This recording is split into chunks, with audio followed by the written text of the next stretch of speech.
मुंबई के दहीसर पूर्व स्थित शुक्ला कंपाउंड का विवाद एक बार फिर सुर्खियों में है। आज सुबह मुंबई महानगर पालिका के उत्तर विभाग ने भारी पुलिस बंदोबस्त के साथ यहां तोड़क कार्रवाई शुरू की। बीएमसी की जेसीबी, बुलडोजर और पुलिस की तैनाती के बीच इलाके में अफरा तफरी मच गई। दरअसल 2 दिन पहले ही उत्तर मुंबई के पूर्व बीजेपी सांसद गोपाल शेट्टी ने इसी कार्रवाई के खिलाफ एक भव्य मोर्चा निकाला था। तब उन्होंने दावा किया था कि बीएमसी ने उन्हें आश्वासन दिया है, अब किसी भी स्ट्रक्चर को हाथ नहीं लगाया जाएगा। लेकिन आज सुबह की कार्रवाई ने न सिर्फ उस आश्वासन को तोड़ दिया, बल्कि इलाके में तनाव का माहौल भी बना दिया। सुबह करीब 11 बजे बीएमसी की टीम दहीसर पुलिस स्टेशन के अधिकारियों और बड़ी संख्या में पुलिस जवानों के साथ शुक्ला कंपाउंड पहुंची। स्थानीय रहवासी सकते में आ गए और कुछ ही देर में बुलडोजर की आवाज से पूरा इलाका गूंज उठा। इसी दौरान मौके पर पहुंचे बीजेपी के पूर्व सांसद गोपाल शेट्टी ने बीएमसी अधिकारियों को सुप्रीम कोर्ट के चीफ जस्टिस भीषण गवई के हालिया आदेश और मनपा आयुक्त भूषण गगरानी की गाइडलाइन का हवाला दिया, लेकिन मौके पर मौजूद अधिकारियों ने कोई सुनवाई नहीं की। रोक के रखा है, हमने रोक के रखा है, पर कोई ताकत के ऊपर नहीं, पब्लिक को इकट्ठा करके नहीं। तो देश के सर्वोच्च न्यायाधीश गवई साहब ने जो गाइडलाइन दिया है और वो गाइडलाइन के मुताबिक महानगर पालिका के कमिश्नर गगरानी साहब ने सर्कुलर निकाला है और सर्कुलर 24/4/2025 का है, एकदम नया सर्कुलर है। ये सर्कुलर को फॉलो अप किए बिगर ये तोड़ रहे हैं। हमारा इसका ही विरोध था। हमने कहा कि ये सर्कुलर में जो बातें बताई, सर्कुलर में क्या है मुंबई शहर के लोगों को भी पता चलने दो।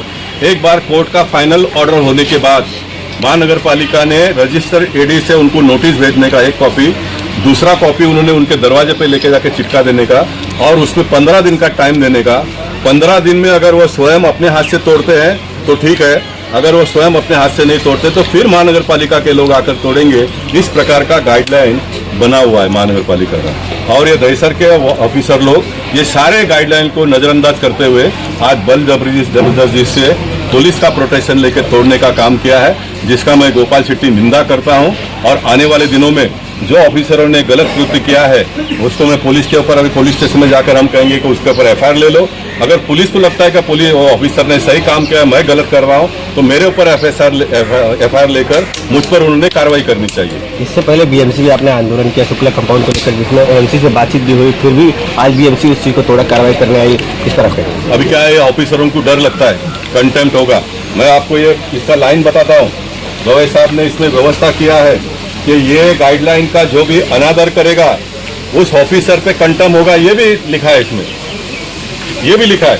अब ये सारे लड़ाई को मेरे जैसे राजनीतिक पार्टी में काम करने वाला कार्यकर्ता, नगर सेवक, आमदार, जिन्होंने मदद करना चाहिए, मीडिया के लोगों ने मदद करना चाहिए। और मुझे खुशी इस बात की कि मीडिया के लोग परसों भी आए थे, आज भी आए थे। ये हमारी आवाज़ और यहाँ की परिस्थिति आप मुंबई शहर के लोगों को दिखाएंगे और एक बार दिखा के इसको मत छोड़ो आप लोग। मैं भी इसमें लगातार लगा रहूंगा, आप लोग भी इसको लगातार लगा रहिए। लेकिन मैं क्लियर कट, मैं इस बात का बिल्कुल दावा नहीं करता हूँ कि मैं जीतूंगा। मैं अगर गलत हूं तो मुझ पर कार्रवाई होगी तो बात खत्म हो जाती है। मैं अगर सही हूं तो अधिकारी के ऊपर, बिल्डर के ऊपर कार्रवाई होगी तो ये खत्म होगा। 2 में से एक पार्टी के ऊपर तो कार्रवाई पक्का होना चाहिए। क्या बिल्डर बीएमसी और सरकारी तंत्र का दुरुपयोग करके इस तरह का तोड़क कार्य करा है? निश्चित बिल्डर कोर्ट को गुमराह करता है। आज भी कोर्ट में हियरिंग था तो वहां पर ये कहा गया कि हम तोड़ नहीं रहे और यहाँ पर तोड़ने का काम चालू है। न्यायालय ने पूछा गया उसको कि प्रोसेस पूरा हो भी अगर आप कैसा तोड़ते हो, तो उन्होंने कहा कि हम तोड़ नहीं रहे और यहाँ पर तोड़ दिया। अगर ये सब अगर डर कर हम घर पर बैठ जाएंगे तो फिर लोकशाही खत्म हो जाएगी। तो कम से कम मैं बिल्कुल डरने वाला नहीं। आगे की क्या कार्रवाई रहेगी आपकी? आगे की कार्रवाई अभी हमने कहा ना कि हमें जेसीबी को अभी यहाँ पर रोकने का प्रयास करेंगे। और हमारी मांग सिर्फ इतना है कि जो ऑफिसर ने तोड़ा है तो उनको लगता है ना हमने नियम के मुताबिक तोड़ा है, तो हमको पुलिस को हमने कहा कि आप उनके पास लिख कर ले लो, जो भी तोड़ा है वो हमने नियम के हिसाब से तोड़ा है, हम उनको जाने देंगे। अगर नियम के हिसाब से नहीं तोड़ा है तो फिर पुलिस कार्रवाई करे। पुलिस